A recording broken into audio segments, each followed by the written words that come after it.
Reality TV, was awesome. I was very grateful at the end of the day that I got a platform to, show the world and show people who I am. A Cape Verdean kid out of Sarasota, Florida. I got to put on for my family, who I am, and show the world who I am, and that's why I was happy I got that platform. There's ups and downs in reality TV. There's a lot of struggle moments. There's a lot of realizations when you come to life. Your show being plastered across the internet and all over these different platforms, and your privacy sort of gets a little not so private anymore.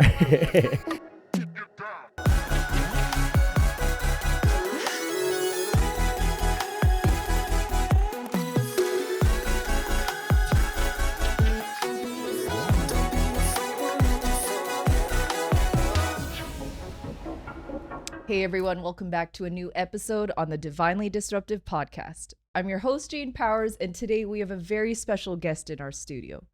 He's a model, actor, artist, and CEO of a growing cannabis company based in Florida called Siesta G.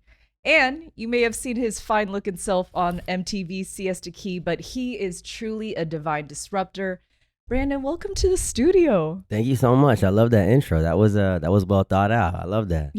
I had to make sure. So right off the gate, I have to tell you, when I met you at Champs last year, you were such a contagious spirit. And I'll just kind of rat on myself. I found you on MTV. Me and my dude, we were watching, and I was like, okay, we need a show to just kind of unwind, unplug. And we all have TV shows we watch, but just your character, I really related to it. You were so real, and TV is TV, so we'll talk about reality TV, but I didn't like that people kind of hated on you. I was like, he's got visions, he's got dreams, and you're a little rugged and thugged, but I saw a good spirit in you. I saw a light in you, and I said, man, what if I meet him one day? I swear to you, I just manifested this. God, universe, whatever you believe, I claimed it. I said, I want to be around movers and shakers in this industry, whether it's health and wellness, whether it's cannabis, and I'm very pro cannabis. So before we jump right in, I got to just talk about reality TV. Let's go. What was that experience like for you? Reality TV, was awesome. I was very grateful at the end of the day that I got a platform to, show the world and show people who I am. A Cape Verdean kid out of Sarasota, Florida. I got to put on for my family, who I am, and show the world who I am, and that's why I was happy I got that platform. There's ups and downs in reality TV. There's a lot of struggle moments. There's a lot of realizations when you come to life of your show being plastered across the internet and all over these different platforms, and your privacy sort of gets a little not so private anymore. So but at the end of the day, I always look at the bright side in things. I was very happy that I got a platform. I was able to share my ideas. I was able to show the world who I am, who my parents raised me to be, and just like you said, I was able to be real, authentic, and that's who I am in every room I'm in. So when you're real, you tend to get hated on a little bit, but that's great. It's all good. And I want to celebrate you for a moment, because off the record, I was like, okay, if I get a little choked up, I'm sorry in advance. But again, real, recognize real. Not to kind of blast your personal life, but when you were going through some, fatherhood and having a child, like that's a big deal. And I remember there was a part where, they did the, virtual reunion, and, you were just not in a good place. So again, I don't mean to like bring you back to that place, but I'm bringing it up out of respect. I got so choked up because I don't have kids, but to be able to deal with life and it's exposed to the public, I mean, I honor the way you handled yourself, because that was a real moment. You could have not even showed up, but you showed up even in your darkest times. And to see you shining, to see you be an incredible father, like, to me, that really does get me choked up, because there's a lot of fatherless kids out there. There's a lot of broken homes, me and my husband included. And so to just see your light still shine, like even to be in this room with you, like I gotta honor that. And so people who may not see it, like I'm gonna be an advocate right now for Brandon, like you're doing it. And you're inspiring so many people out there right now that maybe don't know what's next, whether it's fatherhood, a career, or doing both. Like you're killing it. So let's kind of talk about that real quick. How has fatherhood been? How's your son and what's going on over there? Yeah, so Quincy's great. Fatherhood changed my life for the better in ways that I can't even describe. However, when my son was born, it really changed my life. It showed me what loyalty is. It showed me what love is, and what being a man's about. And my dad grew up without a father. A lot of people grew up without a father. You hear the stories, and I remember in that moment, it was a lot. And like being a new dad, and I'm not perfect, and the circumstances under, how things came about. I just being on air at the same time and trying to do what's right, and be myself, and have a safe space to do what's right, and everyone in the world saying this and that about you. I learned a lot just to be who you are and do what's right at all times and stand on that. I'm happy I have the parents I have, the people around me that I have, strong women in my life. I'm happy I have, my father. Just I got to see his struggle, his pain of not having a father, and how strong he had to be his whole life, and how he was there for me. And no one's perfect, I'm just very happy of how I got to grow up, and I wanted to just be the best father I could be for my son. And it's still, it's crazy, I'm dealing with, custody issues and things like that, but I'm just so happy I have a beautiful son, someone that, when I'm doing what I'm doing, going through what I go through, I'm able to be like, I'm doing it for him. And, outlive me. It's not about me. Never was, it's about what you do, the people you connect with, so I try to just be that for my son, and he'll be that for somebody else, Man, and what you're sharing too, thank you for just being so candid. It's very spiritual because you're breaking generational curses, right? We can all say, hey, we grew up with abuse, or we grew up abandoned, we grew up, this and that. But the fact that you can recognize and even have empathy for your own father, that just shows so much about who you are as a person, right? Correct. So not only are you going to lead a new generation of incredible people, just how you carry yourself in a room, it really shows. Because even when I met you, which I got to bring back for a moment, ADD moment, I was like, yo, you don't know me, but hey, I'm Jade Powers. I would like for you to be on my podcast. I just gotta have a comic relief moment, okay? Not to sidetrack, but just that's me. Yeah. Because you were talking about realness. Mm-hmm. What was your moment of like reaction when I came up to you? Like, my husband's used to it, but what was that reaction after? Because it was champs, there's so many people, but were you like, who the heck is this? Or did you feel a vibe?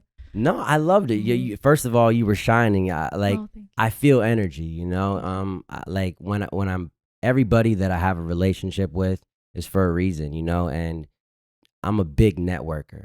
I talk to everyone, no matter where I get to in life. I'm always going to talk to everyone. I'm always going to be humble and get to know people and see people for who they are. So I remember when you came up to me, I was like, oh, awesome. You talked to me about your podcast, which we've been talking about. Me and my business partner, Shy, have always been like, when we get back to Vegas, we got to get on the podcast. We got to set that up. So it's funny how things work. We just sort of, I remember meeting you last year, and you told me everything you were doing, and now we're here, full circle, right?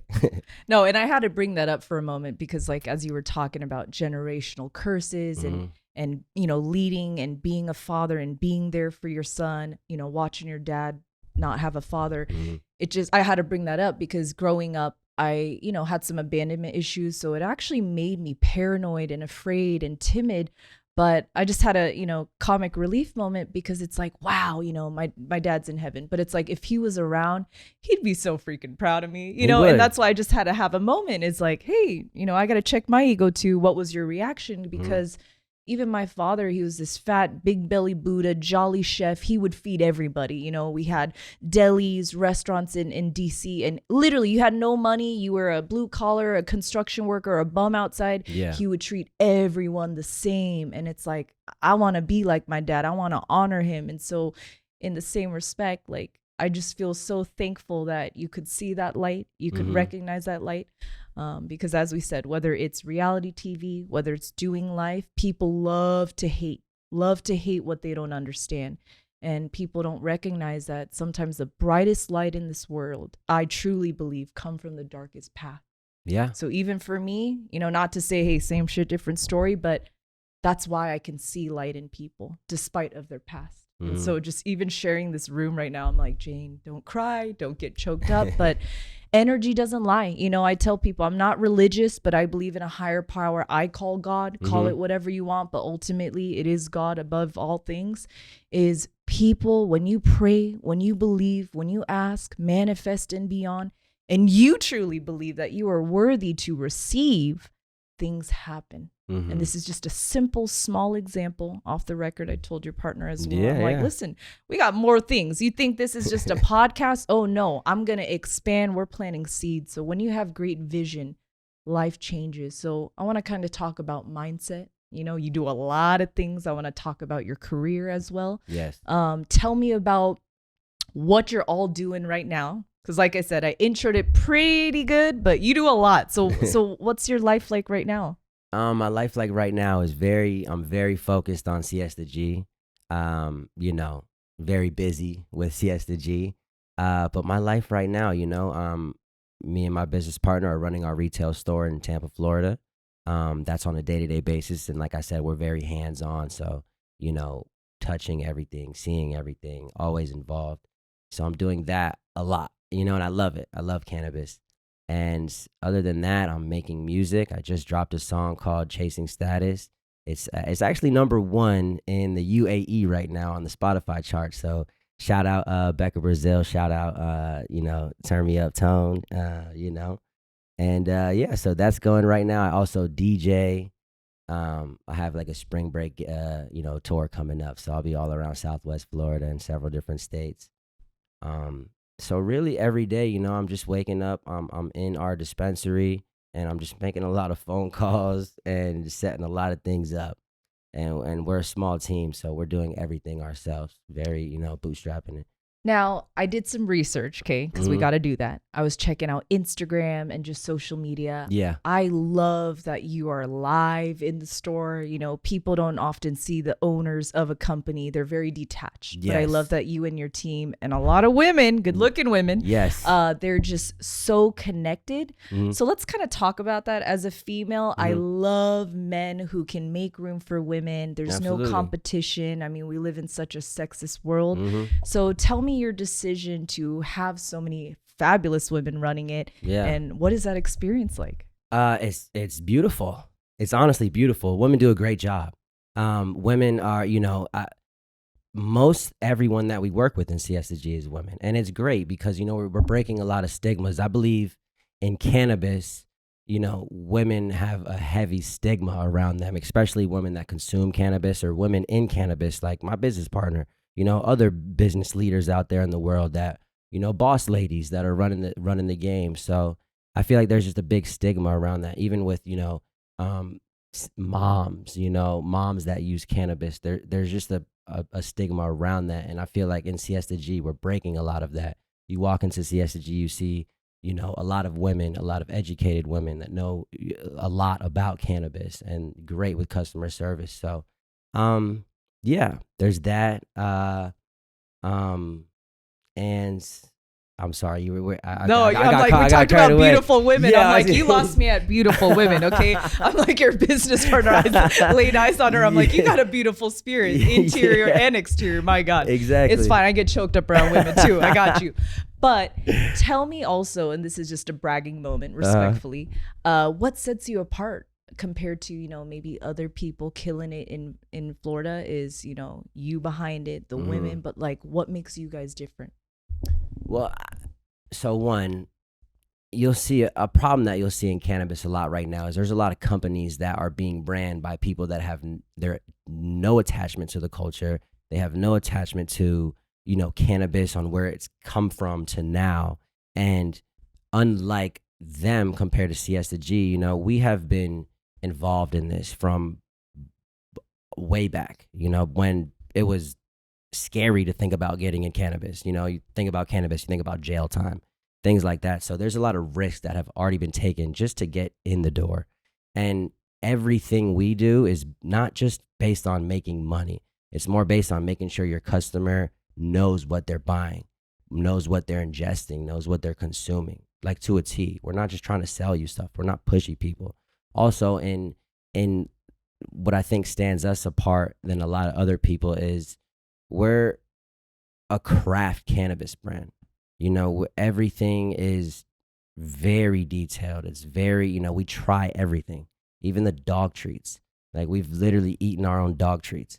Like you find me another brand that's doing that, and then we'll talk. But you know, like we try everything. We're so hands on, and it's just divine. It's really just divine. I feel like everything that's happened to date, that now that we're operating, I feel like you couldn't put that model together.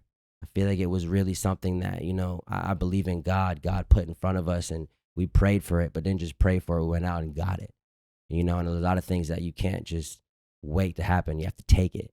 And I feel like, you know, a lot of doors were opened in front of us, and I'm just so happy with everybody on our team that it's incredible. And we're doing really well right now, and I'm very excited to where we're going to go, where we're heading to. Man, just hearing your passion as you're talking, I'm like, it's real, right? Yeah. And people have sacrificed so much. I kind of mentioned off the record, I worked in cannabis myself, and Correct. you know, growing up Christian, Korean military, it's like you don't smoke weed, you don't touch marijuana. That is like the devil's lettuce. You know, my mom, dad, bless their heart, but they were very religious, so I just didn't do it. Yeah. And I had chronic pain, I had anxiety, I had depression, sometimes, you know, moments of suicidal ideation. And so I kid you not, when I experienced it, when I was ready properly, it changed my life. You know, I was able to be more grounded, be more clear, actually connect with people in the way I know God wanted me to. And so I'm just gonna like throw away all the stereotypes right now, like, hey, sorry, mom and dad and everybody else, you know, I'm actually doing better than ever. But really, I mean, you see me, I'm right here, right? But I've never been so grateful to be alive. And again, we can rip layers of life right now, but it's like, don't you want to be happy? Don't you want to be healthy? Don't you want to enjoy life? And who is anyone to judge how and what you consume to deal and cope with life? It's a very real thing. And people who haven't dealt with sickness and mental health and borderline death, they cannot have empathy. Yeah. So when you said, hey, Jane, we've been building this way back, even risking our lives on the line, like I can feel it. And the fact that you have women, you are such a smart gentleman, by the way, is women are the future. Yes. I believe that, because not only do they have that nurturing, providing love, like you mentioned, people feel like, oh, they're coming into a home. They're coming into a professional wellness center almost, where people are getting exactly what they need versus, hey, we just want to sell you the most expensive thing or what's in trend. It's like, okay, I hear you. You need a relaxer? Okay, we got some indica. You need to get uplifted and energized. Okay, how about some sativa? Or hey, for you, sir or ma'am, let's give you a nice little blend. Correct. Okay, maybe for your dogs or whatever animals you got. So the love right there, I'm like, sign me up. Yes. I'm not in Florida, haven't been yet, but you know, God's calling me. Maybe I'll move to Florida one day. Okay. I actually brought some for you. Oh, did you? Listen, I was 100%. Wondering. Okay, what do you got? Tell me about what it's about. We brought you a nice little care pack. I appreciate We brought you some flour. Yes. Several good strains of our flour that we have, and we brought you some HHC gummies. Oh, that sounds like a good time. Who's AJC, huh? So we brought you some vanilla berry pie. This is our Siesta G. This is how we package our Siesta G over in Tampa. So we brought you a lot. It's all for you. Okay. Oh, I'll let you know. So hey, you got 3 strains right here. They're all lovely. Oh my gosh. You're gonna enjoy those. And then we also brought you some gummies. Oh heck yeah. And these are HHC. So these are gonna be more of like, so in cannabinoids, this has been one of my favorites.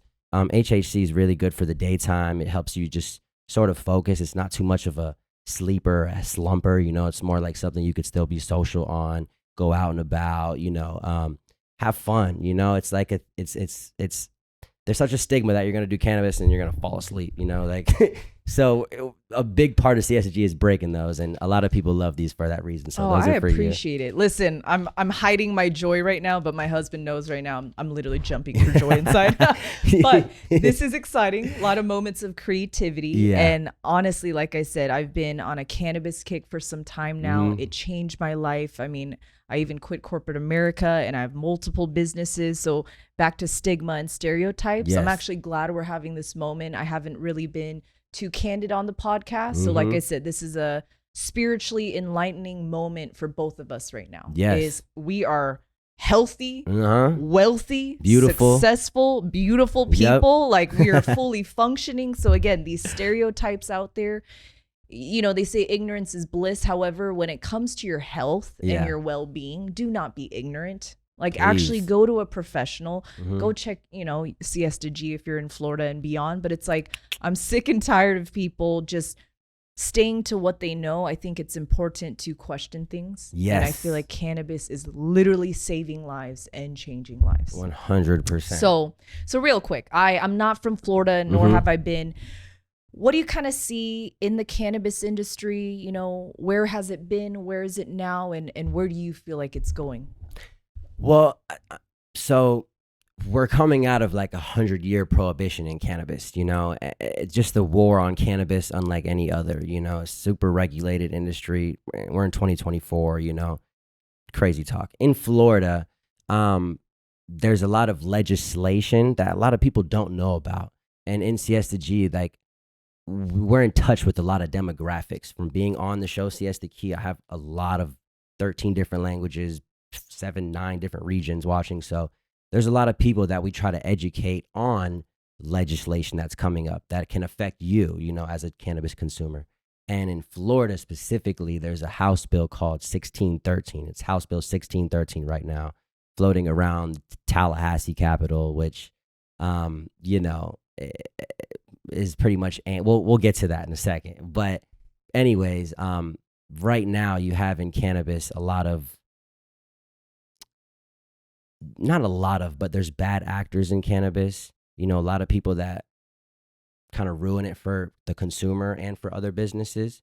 So I think that as laws have been opened up, you've seen a lot more people get in cannabis, and a lot of people like big MSOs and big monopolies sort of getting in cannabis.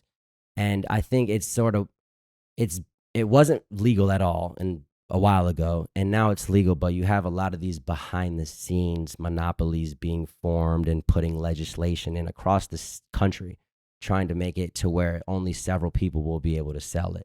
Several big companies, like, you know, I'm not going to name drop, but big cannabis. And then there's small businesses like ours, like 10,000 other operators. This is just in Florida. But, you know, I see where it's going, and I'm a little nervous for what's going on behind the scenes, but that's why we have such a footprint in what's going on right now to change that and keep cannabis an open market, keep it a free market. But, you know, there's just some problems that need to be fixed, and we're doing our best at that, you know? No, and this is just conversations that need to be had, because back to the whole cannabis changing lives, saving lives. I saw a couple clips of both you and your business partner, you know, in front of judges or people in power. Correct. Without getting into politics. Yes. It just, it makes me so frustrated. I mean, I've seen you guys literally emotional. It's really awkward when you feel like you're talking to a wall. And again, without interrupting everybody's life. It's just, I wish and pray to God that there would be some sort of fairness. I know that there is equality in certain aspects, which I understand, but in this case, it's like, okay, you guys have suffered, sacrificed so much. You have vision, you have goals. It's not like you're just slaying marijuana and just selling things, you know, out of your van. It's like, no, you have a game plan. So I'm just praying for you guys in that state that things do change. For example, if I move to Florida, please believe I'll be knocking on Mrs.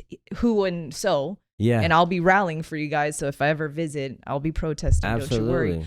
But it's just, I don't think people understand the seriousness of it. And unfortunately, at least in my lifetime, a lot of people who make decisions, unfortunately, are also detached from what you're trying to express, right? If they Right. fully got it, it's like, okay, we got your back. How much Mhm. money do you need? We'll support your small business. Yeah. But a lot of times, maybe you can agree or disagree. It's hard to have empathy if they themselves don't understand, right? It's Yeah. like talking about poverty or talking about broken homes. Mhm. If you've never been in it, not to say you have to, it's harder for you to have empathy. Mhm. So same with the power of cannabis. How amazing it is, how powerful it can be. People who don't support you right away, it's because maybe they themselves don't get it. Or they're getting paid off or whatever. But I'm not trying to get canceled or Most of the silenced, but time. I'm just saying that is what I've observed in my lifetime. Me right? too. Yeah. But don't give up. Honestly, like just seeing you guys growing, Mhm. don't give up. So in a perfect world, okay, let's just say there were no limitations in the Okay. state. What would be your just most freest vision of Siesta G and the team? Like, what do you see? Pretend God just gave you free reign. Yeah. Because you got to dream. I dream all the time. I'm like, I don't care who stops me. I'm dreaming. Well, what I would like to see is cannabis in a space where it's federally legal, but federally legal in a way that everyone can participate. You know, small businesses, people that don't have to have $20 million to come invest and to get in. So, like, I would like to see cannabis in a spot like that. I would love to see Siesta G with multiple locations, innovating, groundbreaking like ideas as far as like on the retail side, nationally, internationally. I'd like to be a craft cannabis brand. I'd like to be all the way down, even as big as we get, still hands-on craft.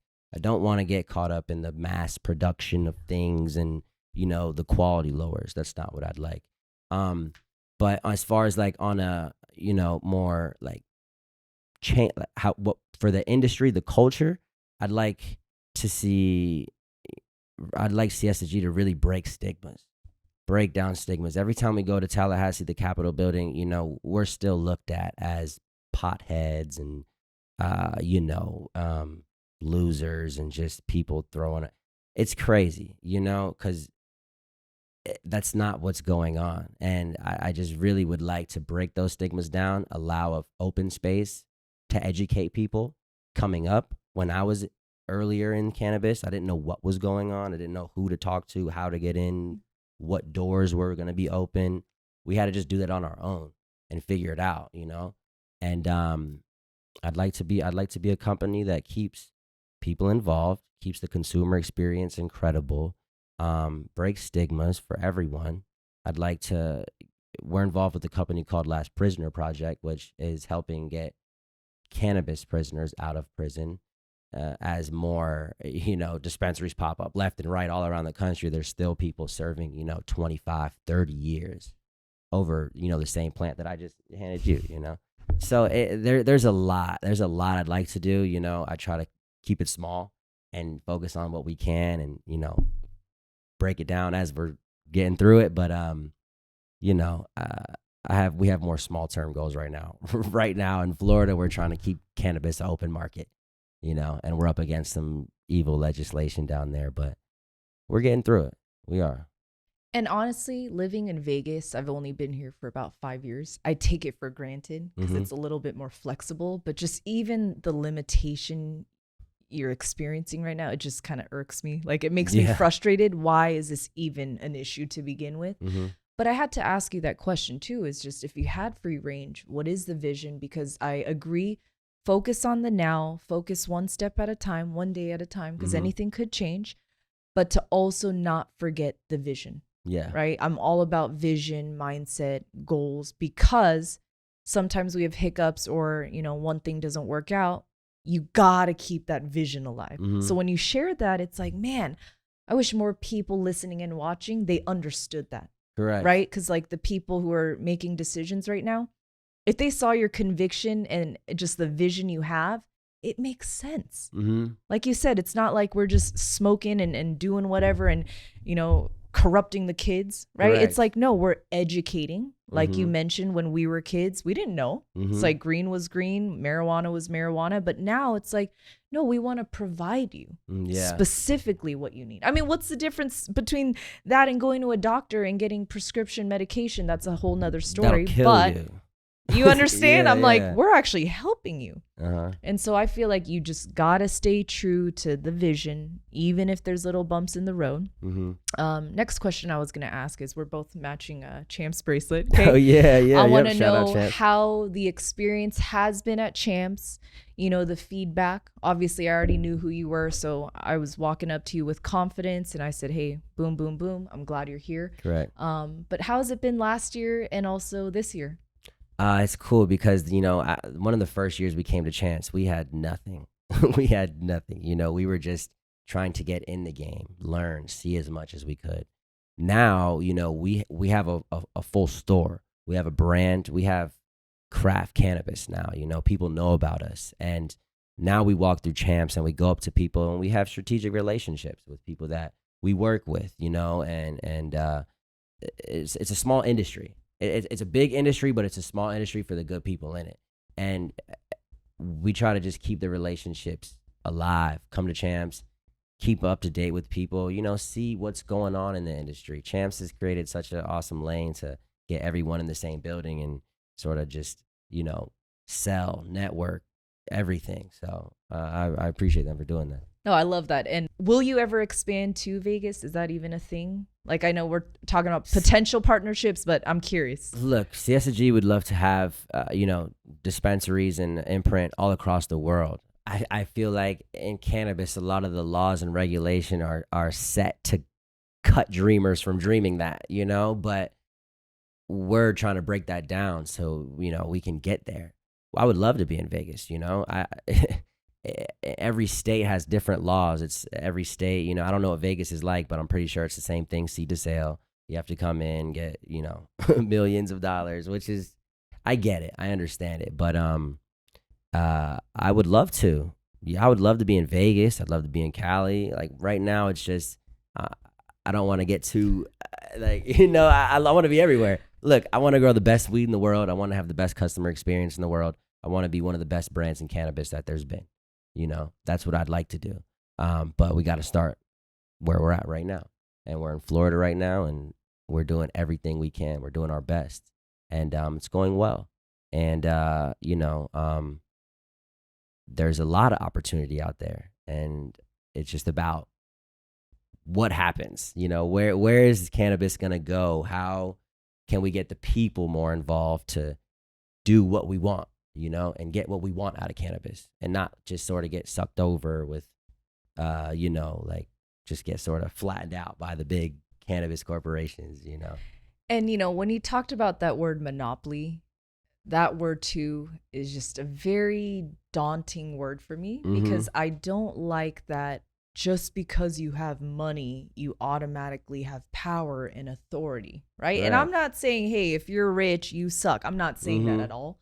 But we can even take that to even power to speak, right? Yeah. Like we have a podcast. You have so many platforms.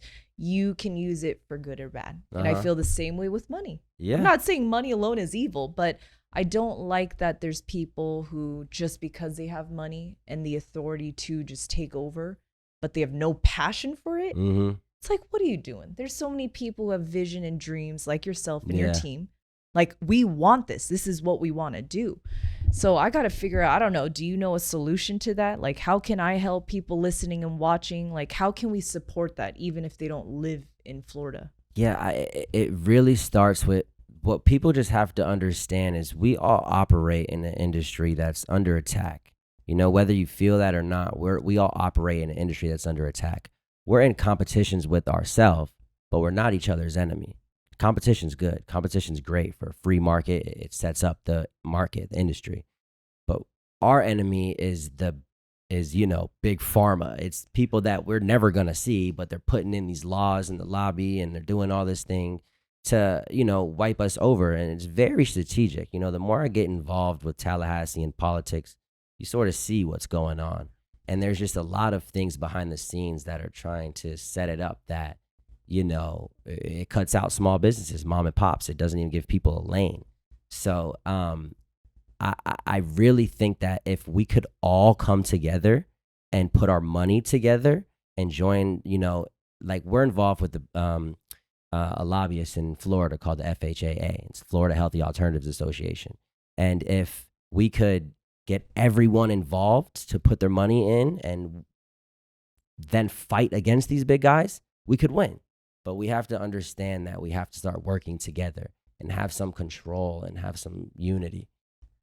No, and I just love feeling your heart too and seeing it and hearing it, because people listening and watching, I mean, again, they may have seen you on TV, they may have seen you out in Florida, but there needs to be a light on your vision, your mind, because it's easy to just judge people from the outside, right? Like, if we're good looking, God is good, but let's not be fooled by the looks alone. Yeah. You have so much depth. And that is one of the greatest purposes of this podcast is I handpick divine disruptors. And even you said that word without even knowing. Okay, exactly. I said you were meant for this podcast, sir. But truly, and so when we continue to seek out the right people who have divine vision that are disrupting flow. I swear to you, God gave me a vision when I heard the word divinely disruptive. I'm like, what are we talking about here? And I said, I'm going to press record. I don't know who's going to listen. I don't care, but I believe that I am a divine disruptor. And every person that sits in this chair, they will and continue to be a divine disruptor. Correct. So thank you in general for just your passion. Thank you in general for supporting women. Thank you for truly making a change in this world, because somebody has to believe. And that belief alone, it's just trickling effect. You know, even though we met, this is our second time in real life, your spirit, your energy, it's contagious. And it actually just fires me up to be even more myself. Right. And even if nobody believes, it's like, I'm going to believe and I want to attract other believers. Right. Exactly. So from saving the world, doing all the things, you know, how do you self-care? How do you unwind and make sure you are good? Because it sounds like you're doing so much to pour into so many people's lives, which I thank you. But how do you make sure like Brandon's good and your cup is full? Really, I've set my life up to where everything that I do is something I love. So music, I love music. Cannabis, I love cannabis. You know, I set up everything that the best way to put it is, you know, life is tough. You gotta be hard. You know, you gotta be a G. You gotta be a G. Siesta G. Exactly. But you know, I just set myself up to where I do everything I love. How do I cope with everything I go through? I really just work my ass off. That's really like how I cope with things. And then the moments I get to spend with the people around me, that's the biggest thing. When I have time for myself, really enjoy that time for yourself. Don't, go try to spend it with somebody else or do something, spend time with the people around you that care about you and do things you love and make money off it. That's like the best way I could put it. No, I love that. And I can relate to that as well. Like when I'm bored or need inspiration or feel my cup, I'm like, I start another business that impacts my life and the world around me. So synergy, God is good. Yeah. So I know we could talk for 5 more hours, but I know you got some nice meals to eat. But 3 life lessons you would tell your younger self, and we'll end at that. 3 life lessons I would tell my younger self. 3 life lessons I would tell my younger self. I would tell myself, you're doing just fine. Slow down and stay focused. I would tell myself, be just like you. And to anyone out there watching, when you grow up, be just like you. You know, don't try to be like anyone else. And also, it's all going to be all right. You'll be fine. I love that. You'll be fine. I feel like you were speaking to me. I was like, yes, sir. Yeah. I got you. No, seriously. Thank you for your realness. As I promised you, I'm like candid conversation. We're just sitting here opening up our souls. I know people listening and watching right now, you really impacted them. So thank you for being present with me as well. Yeah. And everyone watching, honestly, this was just such a dope conversation, but everything he's preaching, I mean, he truly is the real deal. Every time I've seen him, even just our chats, text or DMs, just truly an honorable man. So please support him. We'll make sure to link all his information down below. Thank you for what you do. And everyone tuning in, until next time, protect your light, keep shining. Mental health matters. You matter. And we'll catch you in the next episode.